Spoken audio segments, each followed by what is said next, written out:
Hey, good afternoon, the anonymous midwife here. I'm just going to talk real quickly about super moist vaginas, runny vagina syndrome. Doesn't necessarily mean everything's wrong. If you've come in for extra discharge, seems like it's abnormal. You've had every test under the sun ran. You don't have any STDs or STIs, whatever you want to call it now, sexually transmitted infections. You don't have bacterial vaginosis or a yeast infection, and you are told that it is just normal vaginal discharge, but yet you feel like there's still a lot of it. And why is this happening? Well, everybody's different, aren't we? pH can be off slightly. Your vagina is its own nice little ecosystem. It's constantly trying to keep itself clean, and certain things that we do affect that.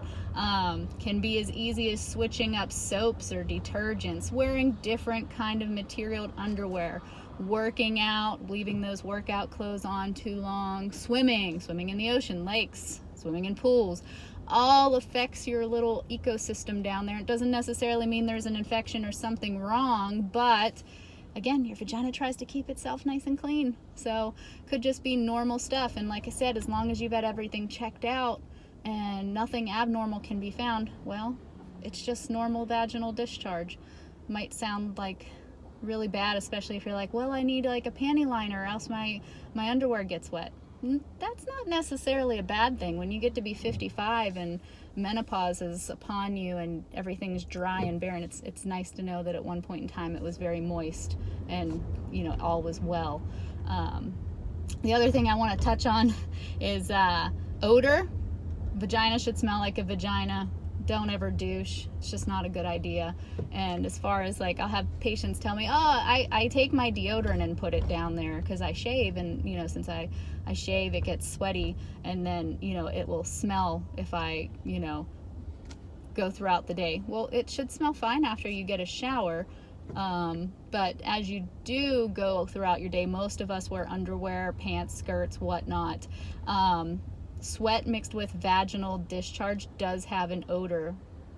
Can be not so pleasant, but it is also normal. You shouldn't just always not have an odor in such a kept covered area. Right now it's summertime where I am, so the humidity here is like 90 to 100% all the time.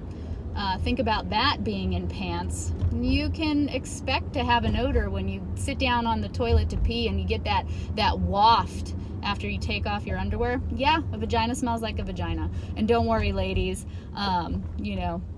guys have similar problems. They get ball sweat. It smells funky down there.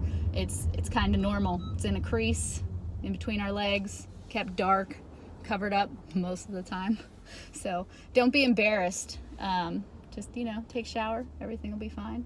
In the absence of unless you've had a new sex partner, because STDs can go undetected unless you get swabbed. But in the absence of itch, burn, odor, change in discharge, once everything abnormal's been ruled out, don't worry about it too much. It's not like you're abnormal. Lots of women come in because they have this increase in vaginal discharge, and we as providers can't find a darn thing wrong down there. It's just normal vaginal leukorrhea that is basically boils down to your vagina's keeping itself clean. So don't beat yourself up too much. Platinum vagina status, it's doing its job. So yeah, hope that helps. We'll do another show next week. Have a good one.